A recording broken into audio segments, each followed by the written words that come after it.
الحمد لله رب العالمين والعاقبة للمتقين والصلاة والسلام على أشرف الأنبياء والمرسلين محمد بن عبد الله الأمين وعلى آله وأصحابه الطيبين الطاهرين أما بعد أعوذ بالله من الشيطان الرجيم بسم الله الرحمن الرحيم يا أيها الذين آمنوا إن جاءكم فاسق بنبأ فتبينوا أن تصيبوا قوما بجهالة فتصبحوا على ما فعلتم نادمين واعلموا أن فيكم رسول الله صدق اللہ العظیم۔ اس آیت کریمہ کے متعلق 2 دن سے گفتگو چل رہی ہے کہ اللہ تبارک و تعالی ہم سب کو یہ ارشاد فرماتے ہیں کہ ایمان والو، اگر تمہارے پاس کوئی گنہگار فاسق آدمی خبر لے کر آئے فتبینوا، تو تم خود تحقیق کر لیا کرو، ان تصیبوا قوما بجہالۃ فتصبحوا علی ما فعلتم نادمین۔ فرماتے ہیں کہ کہیں ایسا نہ ہو کہ تم نادانی سے کسی قوم کے اوپر حملہ کر بیٹھو اور کل کو تم پچھتاتے رہو۔ وَاعْلَمُوا أَنَّ فِيكُمْ رَسُولَ اللَّهِ، اور تم جان لو کہ تمہارے درمیان اللہ کا رسول ہے۔ اس آیت کریمہ کے اندر میں اللہ تعالیٰ مجھے اور آپ کو اور قیامت تک آنے والے انسانوں کو یہ خطاب کرتے ہوئے ارشاد فرماتے ہیں کہ جب بھی تمہارے سامنے کوئی بات آئے تو خوب تحقیق کر لیا کرو۔ بغیر تحقیق کے اس کے اوپر فیصلہ کر دینا یہ انتہائی نادانی کی بات ہے۔ آج کل ہمارے معاشرے میں بقول شیخ الاسلام حضرت مفتی محمد تقی عثمانی صاحب دامت برکاتہم العالیہ، اللہ تعالیٰ آپ کے سائے کو امت پر قادر قائم رکھے، حضرت فرماتے ہیں کہ آج کل یہ افواہ بازی جو ہے، افواہ سازی جس کو ہم افواہیں پھیلانا،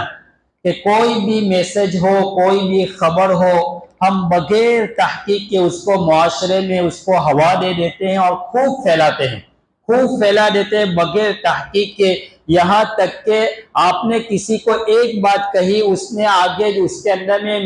نمک اور مرچ لگا کر، مسالہ لگا کر اپنی طرف سے اضافہ کر کے پھر اور زیادہ دوسرے کو بتاتا ہے، اور دوسرا تیسرے کو اور زیادہ اضافہ اس میں اپنی طرف سے ملا کر پھر یہ بات پھیلاتا ہے، یہاں تک کہ پھیلتی پھیلتی اتنی عام ہو جاتی ہے معاشرے کے اندر میں کہ آپس میں لڑائی کا سبب بن جاتی ہے، آپس میں ایک دوسرے کے ساتھ عداوت، دشمنی، بغض، کینہ، حسد یہ آپس میں پیدا ہو جاتا ہے۔ حالانکہ شریعت نے ہمیں یہ تعلیم دی ہے کہ جب تمہارے بارے میں کوئی آدمی یہ خبر دے کہ فلاں آدمی آپ کے متعلق ایسی ایسی بات کہہ رہا تھا، تو اول مرحلہ میں جیسا کہ کل میں نے آپ کو بتایا تھا کہ کوئی بھی بات ہمارے سامنے آئے تو ہم سب سے پہلی فرصت میں خاموش ہو جائے، اس کا کوئی جواب نہ دے، بالکل خاموش ہو جائے۔ پھر ہمارے لیے یہ ضروری ہے کہ ہم اس کی تصدیق کریں، ڈائریکٹ اس آدمی کے پاس جائے اور یہ کہے کہ آپ نے میرے متعلق اس طرح کی گفتگو اور اس طرح کی باتیں کہی ہیں، تو اگر وہ کہے گا یا نہیں کہے گا وہ بات تمہاری صاف ہو جائے گی۔ جائے کہ آپ بغیر تحقیق کے ان سے چہرہ موڑے بغیر پھر چلے، اور وہ آدمی بھی تعجب میں پڑ جائے گا کہ یار روزانہ مجھے سلام کرتا ہے، روزانہ مجھ سے ملاقات کرتا ہے، اب یہ 2 دن سے کیا ہو گیا کہ مجھ سے بالکل منہ موڑے، بالکل اکڑ کر چلتا ہے۔ تو اس طرح خاندانوں میں، معاشرت میں بھائی چارگی یہ سب کچھ ختم ہو جاتا ہے میرے بھائی۔ آپس سے ایک گھر کے اندر میں اگر 2 بھائی یا 3 بھائی ایک ساتھ رہتے ہو، 2 فیملی ایک ساتھ رہتے تو آپس میں بھائیوں کی، عورتوں کے اندر میں آپ بہت سی مرتبہ اس طرح ناچاکیاں ہو جاتی ہے، بہت سی مرتبہ بدگمانیاں پیدا ہو جاتی ہے۔ تو اس سے ہمیں اپنی حفاظت کرنی چاہیے اور ایسی بیماریوں سے ہمیں اپنے آپ کو دور کرنا چاہیے۔ شریعت ہمیں تعلیم دیتی ہے کہ جب بھی تمہارے پاس کوئی بھی مسئلہ ہو تو اس کے بارے میں تم خوب تحقیق کر لیا کرو۔ یا ایھا الذین آمنوا ان جاءکم فاسق بنبأ فتبینوا، کہ خوب تحقیق کر لیا کرو۔ حضرت عبداللہ ابن عمر رضی اللہ تعالیٰ عنہما کی مجلس میں ایک مرتبہ مجلس چل رہی تھی کہ ایک شخص نے آ کر حضرت حجاج بن یوسف کے بارے میں کچھ بات کہی۔ حجاج بن یوسف آپ کو معلوم ہے کہ اس امت کا بہت بڑا ظالم انسان ہے۔ مفتی سعید صاحب پالنپوری رحمۃ اللہ علیہ نے ترمذی شریف کی شرح تحفۃ العلمین میں، اسی طرح مشکات شریف کے حاشیے کے اندر میں بھی ہے کہ اس نے 1,22,000 یا 23,000 صحابہ اور حضرات اکابرین وغیرہ کو قتل کیا تھا۔ حجاج بن یوسف اتنا بڑا ظالم تھا کہ جس نے 1,00,000 سے زیادہ بڑے بڑے صحابہ، علماء اور بڑے بڑے لوگوں کو اس نے قتل کیا تھا، اتنا بڑا ظالم تھا۔ لیکن اس نے اور دوسرے کام بھی کیے ہیں، قرآن کے اوپر اس نے اعراب وغیرہ بھی لگائے ہیں۔ اس کے بارے میں ایک اور بات یاد آ گئی کہ جب اس کا آخری وقت تھا تو اس نے اپنی ماں کو پوچھا، اس نے اپنی ماں سے پوچھا کہ میری مغفرت ہوگی یا نہیں ہوگی حجاج، تو اس کی ماں نے کہا کہ تو اتنا بڑا ظالم کہ تو نے اتنا ایسے ایسے ظلم کر رکھے ہیں اور ایسے ایسے تو نے کارنامے انجام دیے، تیری کیسی مغفرت ہوگی؟ تو حجاج نے کہا پھر آخری وقت میں کہ ماں تجھ سے زیادہ تو میرا رب ہے رحم کرنے والا، تجھ سے زیادہ تو میرا رب ہے جو کئی ماؤں سے زیادہ پیار کرنے والا اور مغفرت کرنے والا اور رحم کرنے والا ہے، تو ایک ماں ہے، میرا تو اللہ ہے۔ تو اس کو ایک طرف یہ بھی تھی، لیکن بہرحال میں آپ کو یہ سنا تھا۔ یہی حجاج بن یوسف کی ایک اور بات ہے جو مفتی مولانا ذوالفقار صاحب نقشبندی رحمت اللہ علیہ نے ان کی کتاب میں ہے کہ ایک مرتبہ ایک شخص کعبۃ اللہ کا طواف کر رہا تھا اور وہ نابینا تھا، اور وہ اللہ سے دعا کر رہا تھا کہ باری تعالیٰ میری بینائی لوٹا دے، میری بینائی لوٹا دے۔ حجاج بھی آ گیا اور حجاج نے کہا یہ میرا چوتھا یا پانچواں میرا طواف چل رہا ہے، ابھی میرے 2 طواف اور 2 چکر اور جب مکمل ہوں گے، جب میرا طواف مکمل ہوں گے، 4 چکر ہوئے، اگر تیری بینائی لوٹ کر نہیں آئی تو یاد رکھنا تیری گردن مار دوں گا۔ اب وہ اور زیادہ رونے لگا کہ اللہ پہلے تو میں آنکھ کے لیے روتا تھا، اب تو میرے جان کا بھی خطرہ ہو گیا، تو اور زیادہ ہچکیاں لے کر وہ رونے لگا۔ وہ نابینا شخص پہلے رو رہا تھا اپنی آنکھ کی بینائی کے لیے کہ باری تعالیٰ میری بینائی لوٹا دے، لیکن جب حجاج نے اس کو دیکھا تو کہا میرے 2 چکر باقی ہے، 2 چکر میں اگر تیری بینائی نہیں لوٹ کر آئی تو یاد رکھنا اسی وقت اسی جگہ کے اوپر تیری گردن مار دوں گا۔ اب وہ بہت زیادہ زاروں کی تار رونے لگا تو اللہ تبارک و تعالیٰ نے اس کے آنسوؤں کے نکلنے والے آنسوؤں کو قبول کر لیا اور اس کی بینائی لوٹ آئی۔ حجاج اس کے بعد حجاج اس کو کہنے لگا کہ تو اس طرح دعا کر رہا تھا کہ ساری زندگی بھی اگر اس طرح تو دعا کرتا تو تیری دعا قبول نہ ہوتی اور تو صرف بولتا ہی رہتا، لیکن جب میں نے یوں کہا کہ تیری گردن مار دوں گا، اس کے بعد تیرے اندر کے جذبات اور تیرے آنسو جو بہنے لگے وہ ایک الگ کیفیت تھی۔ تو اللہ تبارک و تعالیٰ نے اس کی آواز سن لی اور اس کی بینائی کو لوٹا دی۔ بہرحال میرے بھائیوں، اس سے ہمیں ایک بات یہ ملتی ہے کہ ہمیں اللہ کے سامنے رونا چاہیے۔ اللہ کو رونا بہت پسند ہے، بہت پسند ہے۔ جب بچہ بھی جب تک روتا نہیں ہے ماں اس کو کھانا نہیں دیتی ہے، جب چھوٹا سا بچہ روتا نہیں ہے تو ماں بھی اس کو کھانا نہیں دیتی ہے۔ تو بہرحال اللہ کے سامنے جب بندہ روتا ہے، آہوزاری کرتا ہے تو اللہ کو یہ بہت پسند ہے۔ تو میں تو آپ کو یہ سنا رہا تھا کہ عبداللہ ابن عمر رضی اللہ تعالیٰ عنہما کی مجلس کے اندر میں ایک شخص آ کر اس نے حجاج کی کچھ برائی کی، تو عبداللہ ابن عمر رضی اللہ تعالیٰ عنہما نے جو جواب دیا وہ میرے اور آپ کے لیے بہت ضروری ہے کہ ہم اس کو اپنے سینے کے اندر میں اس کو بٹھا لیں۔ عبداللہ ابن عمر نے فرمایا اگرچہ حجاج بڑا ظالم ہے، کیا فرمایا؟ اگرچہ حجاج بڑا ظالم اور جابر ہے، اس نے کئی لوگوں کو قتل کیا، کئی 100 لوگوں کو قتل کر دیا، یاد رکھنا کل قیامت کے دن جب اللہ تبارک و تعالی حجاج سے تمام انسانوں کا جب بدلہ لیں گے، وہاں تجھ سے بھی یہ پوچھا جائے گا کہ تو نے اس کے بارے میں یہ بدگمانی اور یہ بات اور یہ جھوٹی گواہی کیوں دی تھی۔ تو اس سے ہمیں یہ بات سمجھا رہے ہیں کہ آپ کے سامنے کوئی بھی بات آئے تو اس کے بارے میں تحقیق کر لیا کرو۔ حضرت عمر رضی اللہ تعالیٰ عنہ کے متعلق یہ واقعہ لکھا ہے کہ حضرت عمر رضی اللہ تعالیٰ عنہ نے حضرت سعد بن ابی وقاص رضی اللہ تعالیٰ عنہ کو کوفہ کا گورنر بنایا تھا، اور سعد بن ابی وقاص تو بڑی زبردست شخصیت اور بڑے اجل صحابہ میں ہیں۔ تو سعد بن ابی وقاص رضی اللہ تعالیٰ عنہ کو کوفہ کا گورنر بنایا، تو کوفہ میں رہتے ہوئے کئی سال گزر گئے، وہاں سے چند لوگوں نے یا کسی ایک فرد نے حضرت عمر رضی اللہ تعالیٰ عنہ کو ایک خط لکھا، اور خط میں یہ لکھا کہ سعد ہمیں سنت کے مطابق نماز نہیں پڑھاتے، ایک شکایت۔ نمبر 2، سعد خود جنگ میں نہیں جاتے، دوسروں کو بھیجتے ہیں، 2 شکایت۔ تیسری شکایت، ساتھ جو غنیمت کا مال آتا ہے اس میں انصاف اور برابری نہیں کرتے۔ حضرت عمر رضی اللہ تعالیٰ عنہ کو اللہ تبارک و تعالیٰ نے بڑی فراست عطا فرمائی تھی، بڑی فراست۔ اسی کے اوپر ایک کتاب بھی لکھی ہے علامہ شبلی نعمانی رحمت اللہ علیہ نے، الفاروق، وہ ہر زبان میں ہے، اس کو خریدنا چاہیے، اس کو پڑھنا چاہیے کہ حضرت عمر رضی اللہ تعالیٰ عنہ کیسے فراست اللہ تعالیٰ نے ان کو دی تھی اور کیسے جلیل القدر صحابی تھے۔ اللہ کے حبیب نے فرمایا لو کان بعدی نبی لکان عمر، اگر میرے بعد کوئی نبی ہوتے تو وہ عمر رضی اللہ تعالیٰ عنہ تھے۔ تو حضرت عمر رضی اللہ تعالیٰ عنہ نے قرآن کریم میں ایسی کئی آیاتیں ایسی ہے کہ حضرت عمر رضی اللہ تعالیٰ عنہ نے سوچا اور اللہ نے آیت نازل کر دی حضور پاک صلی اللہ علیہ وسلم پر۔ بہت ساری ایسی آیتیں ہیں، جیسا عبداللہ ابن سلول کے بارے میں بھی ہے کہ اللہ کے رسول اس نے کوئی کم ظلم نہیں کیا آپ کے اوپر، آپ کے گھر والوں کے اوپر، آپ اس کی جنازے کی نماز پڑھاتے ہیں، لیکن اللہ کے رسول نے فرمایا کہ اللہ نے مجھے یہ تو منع نہیں کیا ہے، ہو سکتا ہے کہ میں اس کی نماز میری طرف سے نماز پڑھانے سے اس کی بخشش ہو جائے۔ اللہ نے قرآن کریم میں فوراً آیت اتار دی استغفر لهم او لا تستغفر لهم ان تستغفر لهم 70 مرة فلن يغفر الله لهم، کہ محمد اگر آپ 70 یعنی 70 مرتبہ بھی اگر آپ ان کی جنازے کی نماز پڑھیں گے تو اللہ ان کی بخشش کرنے والے نہیں ہے۔ تو کئی ایسی آیتیں کہ حضرت عمر نے ابھی ارادہ کیا اور اللہ نے آیت کریمہ نازل کی۔ پردے کے بارے میں حضرت عمر رضی اللہ تعالیٰ عنہ نے آپ صلی اللہ علیہ وسلم سے فرمایا اے اللہ کے رسول صلی اللہ علیہ وسلم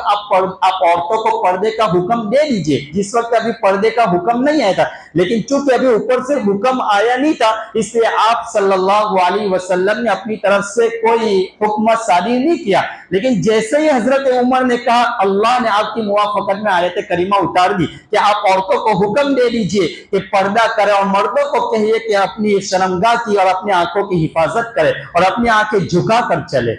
تو حضرت عمر رضی اللہ تعالیٰ عنہ کو اللہ تعالیٰ نے بڑی فراست عطا فرمائی تھی۔ حضرت عمر رضی اللہ تعالیٰ عنہ نے کچھ نہیں کہا، سب سے پہلے مرحلے میں حضرت سعد بن ابی وقاص کو حکم جاری کیا کہ آپ مدینہ چلے آئے، اب مدینہ چلے آئے اور آپ کی جگہ کے اوپر حضرت عمار وغیرہ کو کسی اور صحابی کو وہاں کا گورنر بنا دیا۔ جب حضرت سعد بن ابی وقاص مدینہ المنورہ تشریف لے آئے تو حضرت عمر رضی اللہ تعالیٰ عنہ نے حضرت سعد سے پوچھا سعد تمہارے بارے میں یہ شکایتیں آئی ہیں، یہ نہیں کہ وہاں ہی آپ نے کہا سعد آپ کیا کر رہے ہو اس طرح کی، نہیں، وہاں بلا کر پھر سامنے پوچھا کہ یہ شکایت آپ کے بارے میں۔ حضرت سعد بن ابی وقاص رضی اللہ تعالیٰ عنہ نے فرمایا یا رسول اللہ کی قسم جس نے مجھے آپ صلی اللہ علیہ وسلم کے ہاتھ پر اسلام قبول کرنے کی شرفیت اور یہ شرف عطا فرمایا، جیسے نبی اکرم صلی اللہ علیہ وسلم نماز پڑھاتے تھے میں اسی طرح نماز پڑھاتا ہوں۔ آپ علیہ السلام عشاء کی پہلی 2 رکعت میں قرات کو ذرا طویل کرتے تھے، میں اسی طرح لمبی قرات کرتا ہوں اور میں انصاف بھی کرتا ہوں اور میں خود جنگ میں بھی جاتا ہوں، جہاد میں بھی جاتا ہوں۔ حضرت عمر رضی اللہ تعالی عنہ نے ایک آدمی یا چند آدمیوں کے ساتھ حضرت سعد بن ابی وقاص کو کوفہ بھیجا اور جب کہا کہ وہاں جا کر تحقیق کرو، وہ صحابہ کے ساتھ حضرت سعد بن ابی وقاص بھی گئے، ہر مسجد میں جاتے اور نماز کے بعد اعلان کرتے کہ بھائی سعد سے کس کو تکلیف ہے، کس کو شکایت ہے، ہر ایک تعریف کرتے کہ سعد تو بڑے اچھے آدمی ہیں، ایسے ہیں ویسے ہیں، وہ تو اچھی طرح نماز بھی پڑھاتے ہیں، لیکن ایک مسجد کے اندر میں گئے، مسجد بنی عبس کے اندر میں، وہاں جب گئے تو اسامہ بن قتادہ، اسامہ ان کا نام ہے اسامہ، تو وہ کھڑے ہو گئے اور انہوں نے کہا مجھے شکایت ہے، انہوں نے کہا مجھے شکایت ہے کہ سعد صحیح طریقے سے نماز نہیں پڑھاتے، وہ انصاف نہیں کرتے، بہت ساری باتیں بیان کی۔ حضرت سعد بن ابی وقاص رضی اللہ تعالیٰ عنہ کو اللہ تعالیٰ نے ان کو مستجاب الدعوات بنایا تھا، مستجاب الدعوات، اور مستجاب الدعوات کس کو کہتے ہیں؟ جب بھی اللہ تبارک و تعالیٰ کے سامنے ہاتھ اٹھائے اللہ تبارک و تعالیٰ اس کے اٹھے ہوئے ہاتھ کو قبول کر لیتے ہیں، اس کی دعا کبھی رائے گاہ نہیں ہوتی۔ اب یہاں ایک بات اور یاد آ گئی، جو مفتی احمد صاحب خانپوری دامت برکاتہم العالیہ فرماتے ہیں کہ اگر کوئی انسان چاہے وہ مرد ہو، عورت ہو، جوان ہو، بچی ہو، کوئی بھی ہو، اگر 40 مرتبہ استغفار پڑھے، 40,000 مرتبہ، 40,000 مرتبہ اگر استغفار پڑھے، چاہے آپ ایک دن میں پڑھے، چاہے 2 دن میں پڑھے، چاہے 3 دن میں پڑھے، کتنے بھی دن میں پڑھو، لیکن 40,000 مرتبہ بالکل یکسوئی کے ساتھ آپ استغفار پڑھتے رہیں گے، اللہ تبارک و تعالیٰ آپ کو مستجاب الدعوات بنائیں گے۔ ایسا نہیں کہ آپ نے شروع کیا پھر کسی کے ساتھ بات کرنے میں لگ گئے، نہیں، ایسا نہیں۔ فرمایا آپ کسی بھی وقت آپ یکسوئی کے ساتھ اگر آپ 40,000 مرتبہ اگر آپ استغفار پڑھیں گے، اللہ تبارک و تعالیٰ آپ کو مستجاب الدعوات بنائیں گے۔ تو حضرت سعد بن ابی وقاص رضی اللہ تعالیٰ عنہ کو اللہ تبارک و تعالیٰ نے مستجاب الدعوات بنایا تھا۔ حضرت سعد بن ابی وقاص کھڑے ہو گئے اور کھڑے ہونے کے بعد فرمایا کہ اگر تو اپنی بات میں جھوٹا ہے تو میں تجھے بددعا دیتا ہوں۔ اور بددعا کیا دی؟ حضرت سعد بن ابی وقاص نے فرمایا اللہ اس کو لمبی عمر عطا فرما۔ پہلی دعا اس کو لمبی عمر عطا فرما، اور دوسری دعا کہ اس کو مال کی لالچ ہے کہ اس نے کہا کہ سعد انصاف نہیں کرتا اور اچھا مال بطور لیتا ہے، اللہ اس کو مال کی محبت کے اندر میں اس کو ملوث کر دے۔ یہاں تک کہ تیسری دعا فرمائے کہ اس کو فتنے میں بھی مبتلا کر دے۔ پھر اس کے اللہ تبارک و تعالیٰ نے حضرت سعد کی دعا قبول فرمائی اور اس کو اتنی لمبی دعا دی، اتنی لمبی دعا، اتنی لمبی عمر ہوئی کہ وہ راستے کے اندر میں بیٹھ کر آنے جانے والی عورتوں کو وہ چھیڑتا تھا، یہاں تک کہ اس کی یہ بھاؤں جو ہے یہ بالکل نیچے لٹک چکی تھی، اور جب وہ کسی کو دیکھتا تو اس کو اٹھا کر دیکھتا تھا،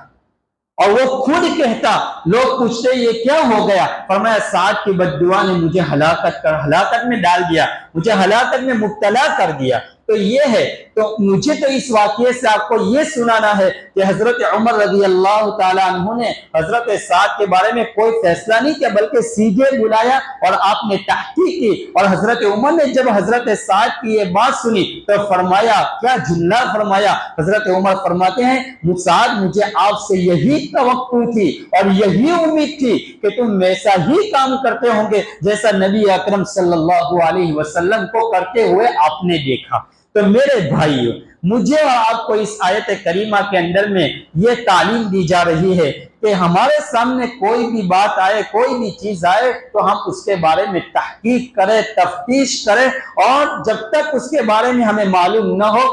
وہاں تک اس کے بارے میں ہم فیصلہ نہ کریں۔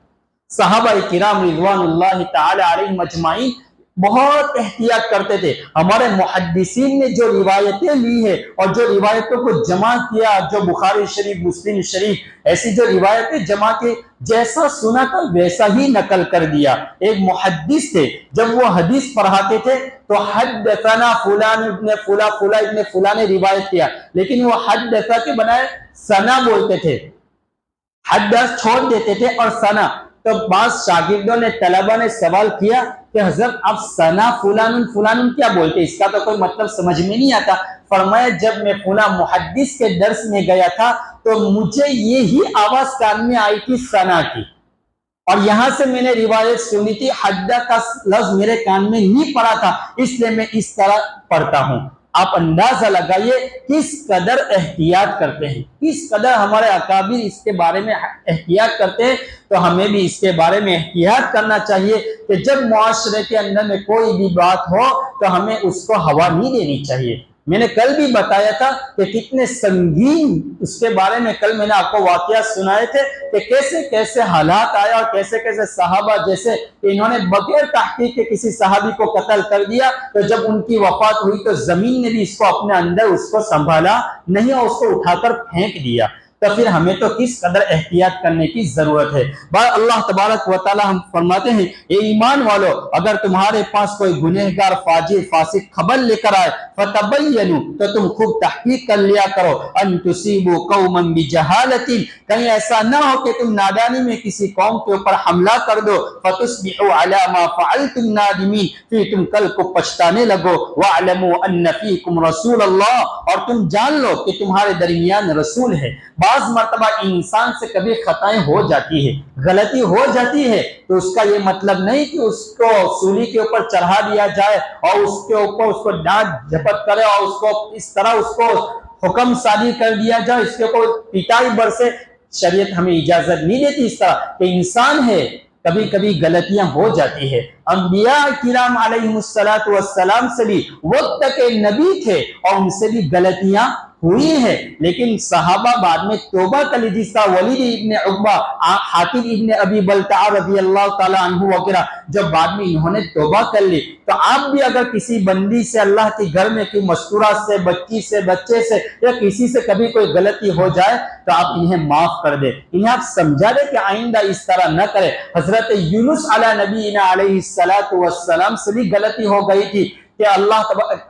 ان کی قوم نافرمانی کے اوپر اتری تھی اور ان کے اوپر آسمان کے اوپر کالا بادل آ گیا تھا اور یونس علیہ السلام یہ سمجھ گئے کہ اللہ کا عذاب آ گیا، اور یونس علیہ السلام اللہ کے حکم کے انتظار کیے بغیر آپ اس بستی کو چھوڑ کر، نینوا چھوڑ کر چلے گئے تھے. تو اللہ تبارک و تعالی یونس علیہ السلام سے ناراض ہو گئے اور یونس علیہ السلام 40 دن تک مچھلی کے پیٹ میں رہے، اور وہ قوم سمجھ گئی کہ یونس علیہ السلام بستی چھوڑ کر چلے گئے، اب اللہ کا عذاب اور ہمارے پر ہلاک آئیں گے. وہ لوگ بستی چھوڑ کر باہر میدان میں گئے اور انہوں نے اللہ کے سامنے آہوزاری کی. اللہ نے انہیں معاف کر دیا اور یونس علیہ السلام کی اسی خطا کے اوپر اللہ نے ان کو 40 دن تک مچھلی کے پیٹ میں رکھا، جس کا ذکر قرآن کریم کے 17ویں پارے کے اندر میں ہے. لا الہ الا انت سبحانک انی کنت من الظالمین. فنادى فی الظلمات، انہوں نے پکارا تاریکیوں میں، اندھیری میں، کس کو؟ اللہ الہ الا انت سبحانک، کہ اللہ تیری ذات پاک ہے، تیرے علاوہ کوئی نہیں. انی کنت من الظالمین، میں خطا کار ہوں، میں اگر تو مجھے معاف نہیں کرے گا میں ظالمین میں سے ہو جاؤں. حضرت نوح علیہ السلام کو اللہ تعالیٰ نے منع کیا تھا اپنے بیٹے کے بارے میں مجھ سے سفارش نہ کرنا، وہ کافروں میں سے ہے. پھر بھی نوح علیہ السلام نے اللہ تعالیٰ سے کہا تھا کہ اللہ انہ لیس من اہلک، یہ میرے گھرانے میں سے ہے. بیٹے کو کہا تھا کہ کشتی میں سوار ہو جا، تو فرمایا نہیں، قال سآوی الی جبل یعصمنی من الماء، میں تو اس پہاڑ کے اوپر چڑھ جاؤں گا اور وہ مجھے پناہ دے گا. نوح علیہ السلام نے کہا لا عاصم اليوم من امر اللہ الا من رحیم، آج اللہ کی مدد نہیں ہے، بس اسی کشتی میں سوار ہو جا. تو انہوں نے انکار کر دیا، کہ وہ پانی آیا اور اس نے سب کو تہو بالا کر دیا، ہلاک کر دیا، وہ غرق ہونے والوں میں شامل ہو گیا. تو یونس علیہ السلام نے کہا اللہ میرا بچہ بھی تھا. تو اللہ نے فرمایا آئندہ اگر سوال کرے گا تو یاد رکھنا تو جاہلوں میں سے ہو جائے گا. انی اعیذک ان تکون من الجاہلین، اللہ میں پناہ مانگتا ہوں کہ میں جاہلوں میں سے ہو جاؤں، میں پناہ مانگتا ہوں. تو غلطیاں تو وقت کے انبیاء اور نبیوں سے بھی ہوئی ہے. تو بہرحال ہم بھی ایک انسان ہے، کسی سے اگر غلطی ہو جائے معاشرے کے اندر میں تو ہم اس کو اتنی زیادہ ہوا نہ دے کہ وہ آئندہ وہ انسان کسی کو منہ دکھانے کے قابل نہ رہے. ہم تو کسی کی غلطیاں جب پکڑ لیتے نا تو اتنی ہوا، اور جب اس کے ساتھ اگر دشمنی ہو تو پھر تو کیا پوچھنا. ایک انسان کو کسی سے غلطی ہو جائے، کسی سے دشمنی ہو اور پھر اس کے ساتھ اس سے کوئی غلطی ہو جائے تو پھر تو ہمارے معاشرے میں ایسے انسان کی کتنی ذلیل اور بے عزتی کر ڈالتے ہیں. میرے بھائیوں، ہم مسلمان ہیں، اگر ہم ہی آپس میں ایک دوسرے کے ساتھ اس طرح معاملہ کریں گے تو پھر اللہ کی مدد کیسے آئے گی. تو بہرحال اگر غلطیاں ہو جائے تو ہم معاف کرنے والے بنے، جیسے اللہ تبارک و تعالیٰ نے ان صحابہ کو معاف کر دیا، ان کی توبہ کو قبول کر لیا. تو پھر یہ بندے بھی اللہ کے سامنے، یہ بھی انسان ہے، اللہ کے سامنے توبہ کریں گے، اللہ معاف کر دیں گے. آگے فرماتے ہیں لو یطیعکم فی کثیر من الامر لعنتم ولکن اللہ حبب الیکم الایمان. اللہ تعالیٰ صحابہ کی تعریف کرتے ہیں کہ اگر محمد صلی اللہ